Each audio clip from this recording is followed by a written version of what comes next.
Well, thousands of heavy metal fans have lined the road in Birmingham, England to farewell legendary rocker Ozzy Osbourne.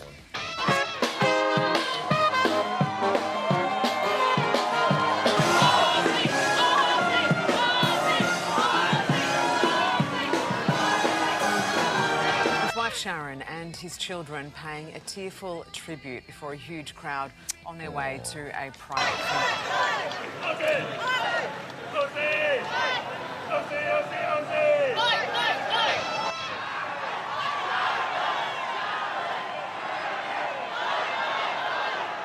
Ozzy Osbourne has now been farewelled by family and friends and many, many fans. He wanted it to be a celebration.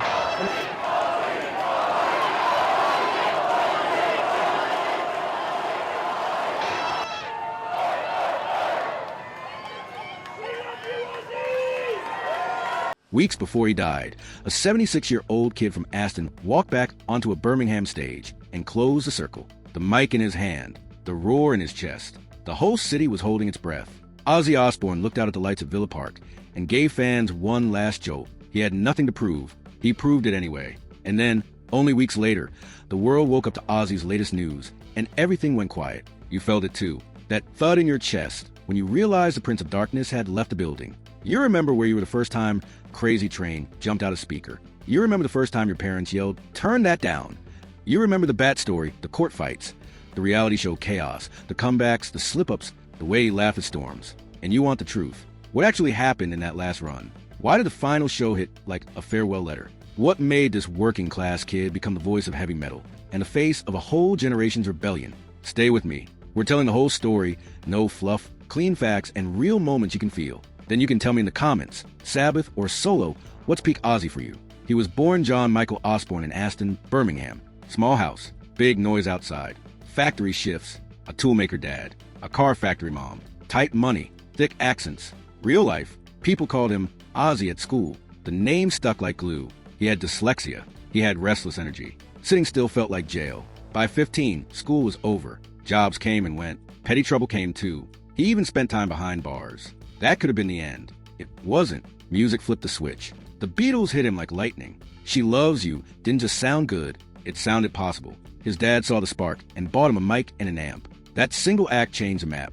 In 1968, he lined up with Tony Iommi, Geezer Butler, and Bill Ward. First, they called it Earth. Then they changed the name after a horror film sign outside of cinema gave them a better word. Black Sabbath. It fit. The riffs were slow, heavy, and mean. The lyrics felt like warning sirens. The sound didn't ask for permission. In 1970, when the debut dropped, it was like a storm siren in a factory town. Then came Paranoid, Master Reality, and Volume 4. The band didn't chase trends. They made one. OZZY Osbourne's voice had a cold fire to it. You couldn't ignore it. Fans loved him. Parents hated him. That's when you know it works. But fame brings pressure. Pressure brings bad decisions. The drinks got stronger. The drugs got louder. The schedule and the chaos chewed him up. The band tried to hold it together. It couldn't. In 1979, Black Sabbath told him to go. That looked like a final chapter. It was a spark for the next one. He didn't crawl away. He sprinted back. In 1980, Blizzard of Oz hit. That title wasn't cute. It was a forecast. The first riff you point to is Crazy Train. The whistle, the churn, the punch. It's a song that refuses to age. It doesn't remind you of a time. It reminds you of a feeling. Do you remember the first place you heard it? Drop that story in the comments. Ozzy Osbourne went from fired frontman to solo force overnight. Blizzard of Oz and then Diary of a Madman turned that force into a career that would not slow down. He kept hitting. He kept touring. He kept proving that the voice of Sabbath was also the engine of something bigger, his own machine. The chaos didn't vanish. It just changed shape. In 1982, one moment froze his image forever. Someone in the crowd tossed a bat. He thought it was a toy. He bit it. It was real. It shocked everyone. It put him on the front pages. The myth grew teeth. He didn't plan it. He didn't need to. The world had its symbol now. If you were already scared of Ozzy Osbourne, you felt justified. If you already loved him, you loved him harder. What do you think? Did the bat moment make the legend or just reveal it? There were lawsuits too. 2 cases tried to tie his music to tragedy. Lawyers argued. Headlines flew. In the end, the courts cleared him. Free speech stood. The record stood. Ozzy Osbourne stood. He kept going. That was his pattern. Hit a wall. Walk through it. The press would announce the end. He would show up again, louder than before. His personal life kept pace. 2 marriages, 6 kids. In 1982, he married Sharon. She didn't just love him, she ran the operation with him. She was honest, tough, and patient. That combination turned chaos into a plan. He got Ozzy. She got him on stage on time. They built a real business together. They built a household that could withstand flood after flood. You can see it in every step of his comeback story. He gave the show. Sharon and the team built the stage underneath. The solo run turned into an empire. 13 solo albums. The first 7 went multi-platinum. Add Black Sabbath, and the sales passed 9 digits. It's not hype, it's math. Ozzy Osbourne wasn't a rock star. He was a weather system. He drove culture. He drove fear. He drove desire. He forced the industry to react to him. He didn't fit the moment. The moment fit him. Then came a different kind of fame. Reality TV. The Osbournes put the whole house on screen. Ozzy Osbourne shuffled through the kitchen. He swore at technology. The dogs barked at everything. The kids clapped back. Sharon kept it all moving. The show made new fans who never watched a live metal gig. It showed the human behind the headline. People laughed, cringed, and saw themselves in the mess and love and noise. If you watch that show, what's the one scene that lives in your head? The remote, the couch, the bleeped words. Say it in the comments. I bet someone else remembers the same moment. Time, though, always steps in. Ozzy Osbourne fought through injuries and illness. A major fall in 2019 wrecked his neck and spine. He needed surgery. He needed rehab. He kept working. He also shared a diagnosis that had been private. Parkinson's. He didn't hide. He told the world. That honesty is part why the story hit so hard. He wasn't a myth. He was a man who refused to live quietly. He kept cutting records. He kept planning shows. He kept saying the same thing. I'm not done yet. Honors rolled in. The star on the Hollywood Walk of Fame. The Hall of Fame with Black Sabbath. Then the solo induction in 2024. Sealing the fact everyone already knew. As a band leader and as a solo artist, he changed the sound of the world. Awards just pinned the badge on a jacket that already fit. Which brings us back to Birmingham. Back to Villa Park. Back to that final show. July. The air is heavy and loud. The crowd was loud too. The event had the right name. Back to the beginning. Ozzy Osbourne stepped out. He wasn't there to prove he could still do it. He was there to do it one last time. That's different. He delivered solo cuts. He reunited with Tony Geezer and Bill. That lineup defined heavy metal. Seeing them together again felt like watching a door close with respect. It wasn't sad on the night. It was proud. It was full. When the band ripped into those Sabbath pillars, you could feel the stadium tilt. You could also feel the gratitude. He thanked the fans. The fans thanked him back with every shout and every hand in the air. If you were there, tell us the moment that broke you. Was it the first riff? The last bow? The walk-off? If you watched the clips at home, did you turn the volume all the way up? Did you cry? Be honest. You're not the only one. After that, Ozzy's latest news took over the feeds. People read every update. People shared every memory. You could feel how wide his reach truly was. Rock fans knew. Pop fans knew. Kids who only knew him from TV knew. People who had never liked metal respected the journey and the grit. That's rare. That's why this loss felt so personal to so many. Let's back up and trace why it hit this hard. Start with the voice. It was clean and cold and cutting. He didn't bark. He didn't croon. He rode the riffs like steel on steel. Then the showmanship. Big coat. Crosses. Hands out like a preacher at the end of the world. He was funny on stage too. He wasn't a statue. He interacted. He swore. He smiled. He let the crowd in. That's why the bat moment. And the controversies didn't sink him. They became part of a larger fire that he controlled with charm and timing. Add the songs. Paranoid and Iron Man in Sabbath. Crazy Train and Mama, I'm Coming Home in solo years. He made songs that people chant. Those songs survived decades because they are simple and strong and honest. He also built a real family life. That matters. The marriage to Sharon started a partnership that carried him through the worst storms. The kids grew up with cameras at the door and press outside the gate, but they had parents who kept showing up. Fans watched that in real time. It created a bond bigger than music. People felt like they knew them. So when Ozzy Osbourne stood in 2024 at his Solo Hall of Fame induction, the applause wasn't just for the records. It was for the years where he could have vanished and did not. Ozzy's latest news kept fans locked in this year because everyone knew he'd been fighting through pain for a long time and still found a way to give that last show. When you've been given that kind of exit, the headlines have to feel like a second punch. That's why the city's farewell meant something. The streets of Birmingham filled. The landmarks that carry Sabbath's name are filled with flowers. The bridge, the bench, the neighborhood, the people who grew up with him, and the people who grew up on him. It all blended into one long thank you. Let's talk about money and power for a second, because art and business meet here. Ozzy Osbourne built a brand before people used that word every day. The voice was the product, but the image was the distribution. He made bold choices on stage that doubled as marketing. He made TV that doubled as outreach. He turned controversy into fuel. That is strategy. That is control. He wasn't carried by the machine. He learned the switches and pulled them himself, with Sharon making sure nothing got lost between idea and ticket scan. Now, let's zoom in on the spine of the career. Comebacks. Fired from Sabbath. Solo rebirth. Public meltdowns. Public rebuilds. Injuries. Surgery. Announcements that he was done. Then another studio session. Another stage step. Another crowd roar. He set a blueprint for survival in an industry that eats people fast. If you ever needed a reminder that a wrecked chapter can be followed by a better one, his discography is the proof. What's the song that saw you through a bad year? Put it below. Someone else needs to hear it tonight. Here's something else that matters. Ozzy Osbourne never hid from the messy parts. He owned them. He apologized when he needed to. He got help when he needed to.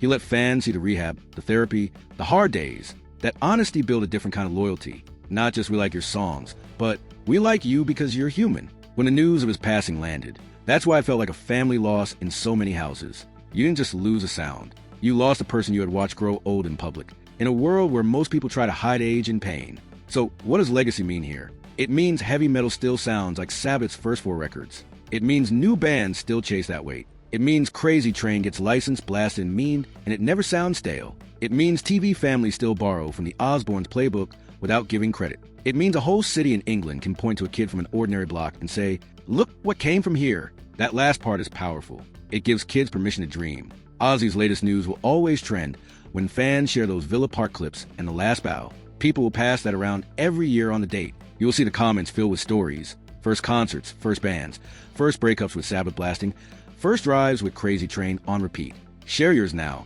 We're building a small museum in this comment section, and you're one piece of it. There are practical lessons in the career too. Find a team that tells you the truth. Marry the person who keeps your feet on the ground. Turn mistakes into teachable moments for your audience. Be funny. Be generous with the fans. Keep working even when you hate the work. And when you get the chance to go home and do it one last time, go. That's what Ozzy Osbourne did. He went home and closed the circle with grace and noise. I want to talk about the court fights again for a second, because they shaped a big debate. Do lyrics cause actions, or do they soundtrack them? The courts answered. Free speech stood. But for parents and kids, those questions mattered. The outcome didn't turn him angry. He doubled down on performance and connection. He didn't write safer. He wrote better. He didn't shrink the stage. He made the stage bigger. That balance, bold art, real accountability, helped him keep the wheel. Here's a detail people forget. Ozzy Osbourne wasn't just a scream. He was the heart too.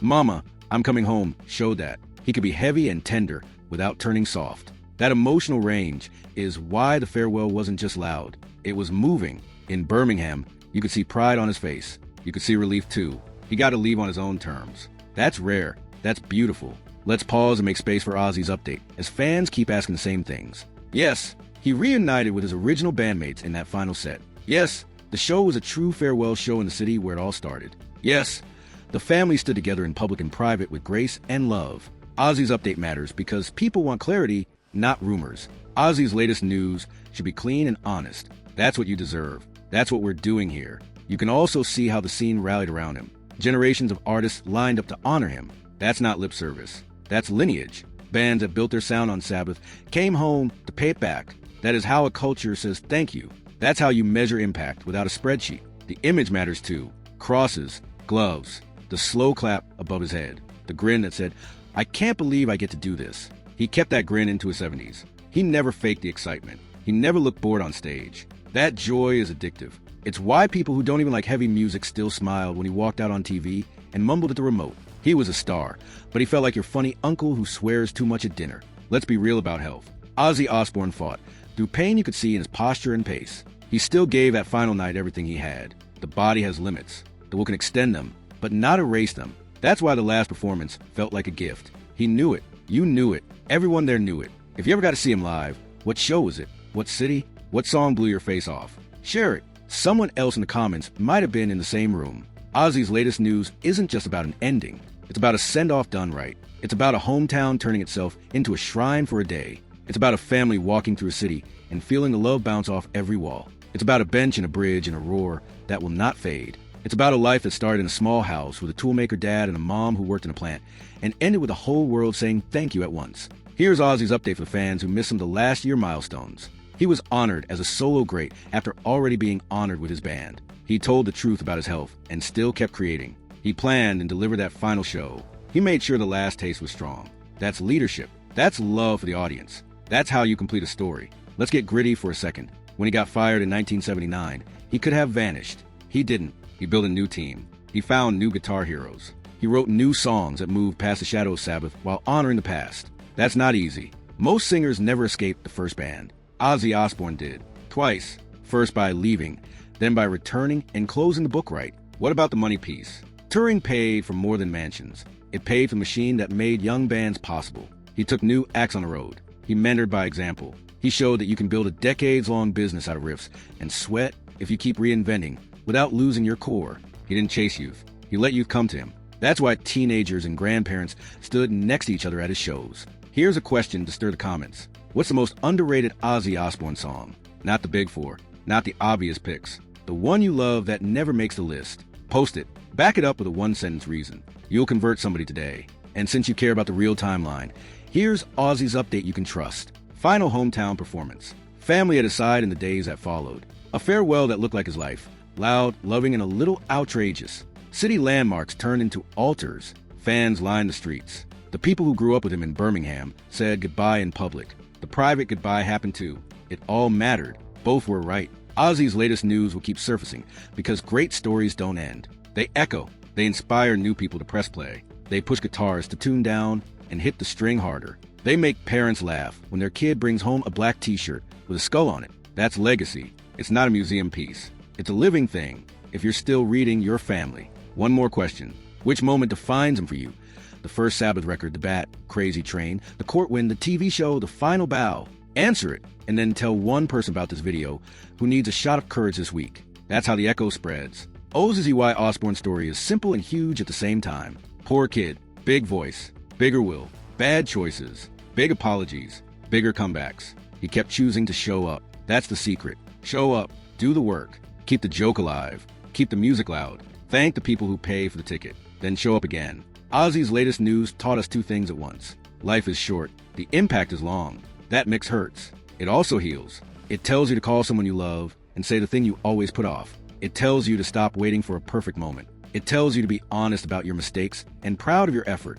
If a kid from Aston can walk onto the biggest stages in the world and then walk back home to say goodbye right, you can do the brave thing you've been avoiding. Here's one last Ozzy's update for the fans who want the clean summary in a single breath. He helped invent heavy metal. He got kicked out. He came back bigger. He shocked the world. He won in court. He built a family. He let you into his house. He fought through illness. He was honored at the highest level. He went home and did it one last time. Then he left with the people he loved, after giving the people who loved him the ending they deserved. So where do we go now? We keep the songs on. We keep the stories alive. We teach the next group where the sound comes from. We tell them about a singer who made doom feel like freedom. We share the Villa Park clips on bad days. We put Crazy Train on when we need a win. We look at OZZY Osbourne's career and see a map that says, start small, fail loudly, fix it, forgive yourself, keep going, go home, say thank you, bow. Ozzy's latest news will settle into memory. Ozzy's update will shift from headlines to anniversaries. But the echo, that keeps rolling. It's in the riffs. It's in the jokes. It's in the grin. It's in the way we all stand a little taller when we hear those first notes punch out of a bar speaker. That's the gift. That's the whole point. Tell me your Ozzy story below. Where were you when you first heard that whistle? Who were you with when you saw him live? What song did you play the day you needed something stronger than coffee? Drop it. I'm reading everyone. And if this hit you in the heart, send it to the friend who needs a reminder that comebacks are real. Ozzy Osbourne showed us the path. Take a step, then take another. The train doesn't stop. Not really. Ozzy's latest news is loss. The life story is victory. And if you still feel that buzz in your chest, that's him. That's the echo. That's the crazy train rolling on. Ozzy's update ends here for today. But the music doesn't. Neither does the love. Say his name one more time with me. Ozzy Osbourne. And tell the next kid exactly why that name changed music forever.